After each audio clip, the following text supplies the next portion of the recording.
These are probably 10 of the worst books ever written, at least of the books I've read. I've seen a lot of people recommending these books lately, some even calling them masterpieces. I don't understand that, but let's talk about it. So, the first book here, it feels deceptively simple. It's short, easy to read at the surface, nothing flashy, but then without warning, it starts dealing with loneliness, identity, trauma. In a way, it really just feels too honest, I would say. Like, it's less a story about someone handling an inner struggle, which I didn't ask for in the first place. I thought I was getting into something light, but instead, I get this story that's going to stick with me that I'm going to be mulling over in my mind. It's unnecessary. This book is The Perks of Being a Wallflower, and you should stay away from this book. The second one is really just people talking. Honestly, that's my description. That's it. Misunderstandings, conversations, social awkwardness for hundreds of pages. And somehow, every line is sharp, every interaction reveals something. The characters are so, well written that you feel you know them better than real people, which is a bit much, you know. It's extremely confident in its judgments, which you never want from an author. You don't want authors telling you what to think, of society, of people, of you, right? I don't need that. And this book is Pride and Prejudice by Jane Austen. You got to stay away from this one. Just, yeah. The next one here does not ease you in, right? This just starts immediately. It's talking about war, death, meaning, sacrifice. Like we're already at that level of conversation early on. And it's slow, it's heavy.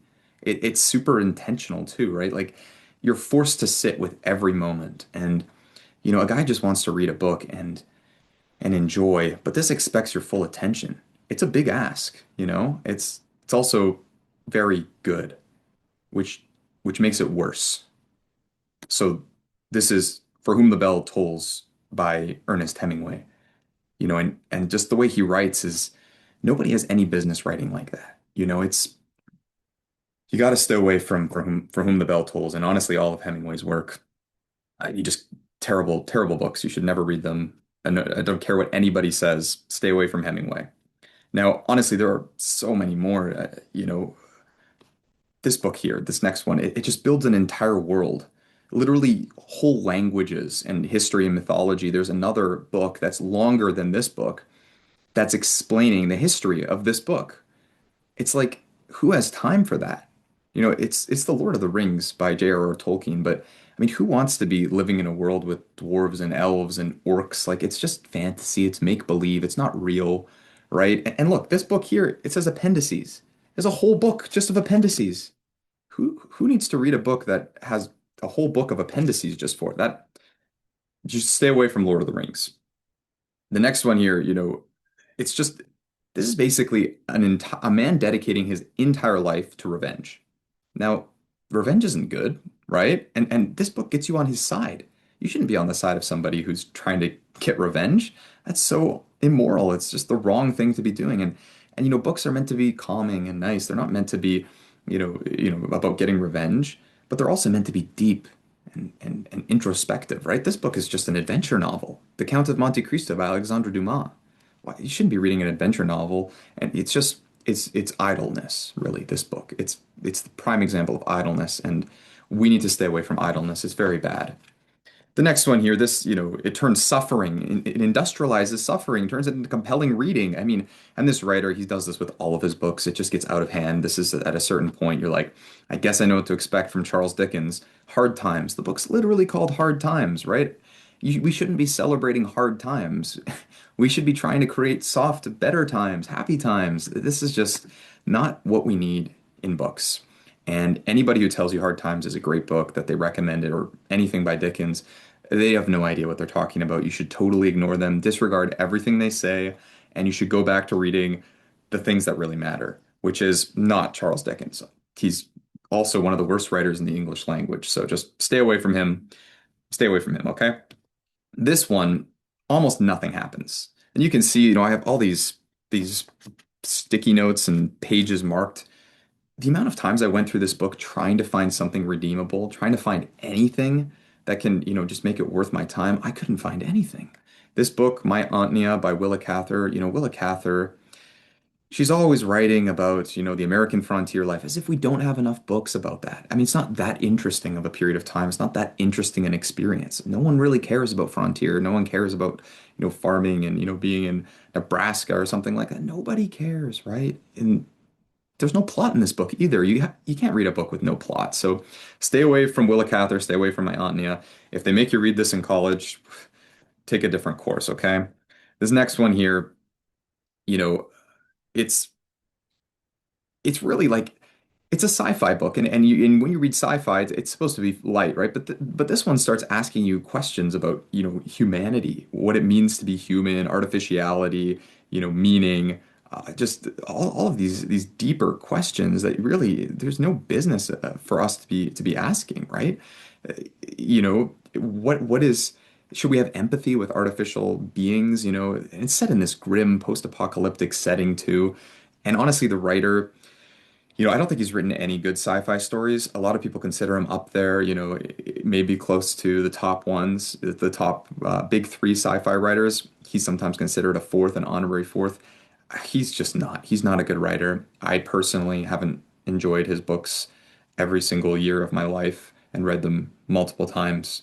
I've never done that, right? I don't reread his books, and this is called well, Blade Runner is the movie that was based on it. Also, a very poor movie, but the book is called Do Androids Dream of Electric Sheep?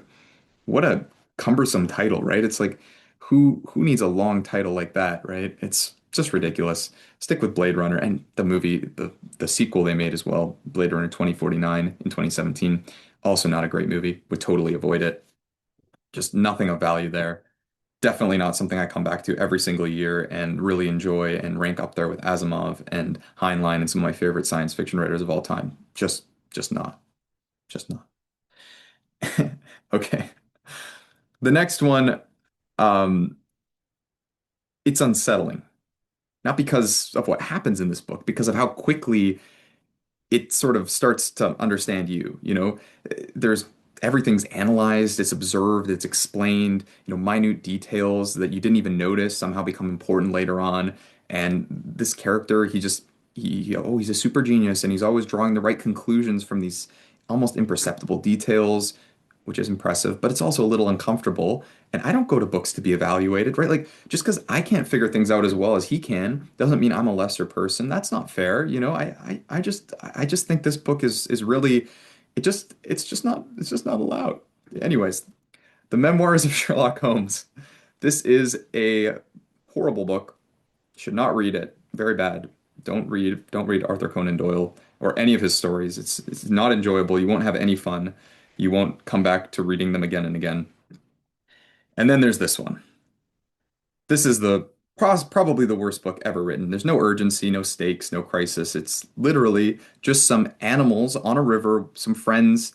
They're spending time together, they're talking, it's calm, they're enjoying things. At one point they literally just sit and appreciate, life, the moment. That's it. Right? There's no trauma, there's no war, there's no existential collapse, which I guess I criticized before, but let's ignore that. It's just peace, right? And I don't know what you're supposed to do with that. The Wind in the Willows, I mean, this is just one of those books.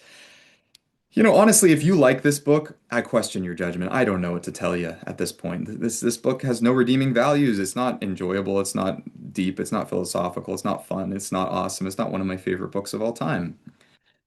Anyways, happy April Fools. I hope that came across a little bit throughout the video.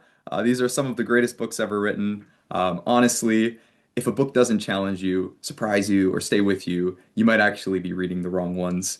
And so I think all of these books are wonderful. I recommend rewatching this video if you didn't know that this was April Fools and trying to see the sarcasm. Hopefully, these books are recommendations that you will enjoy as much as I did. These are some of my favorite books, and I think really beautiful books, totally worth reading. So I hope that you enjoyed this video. If you did, please like and subscribe and leave a comment below telling me, what you agreed with or disagreed with, or, the agreed or disagreed with the persona.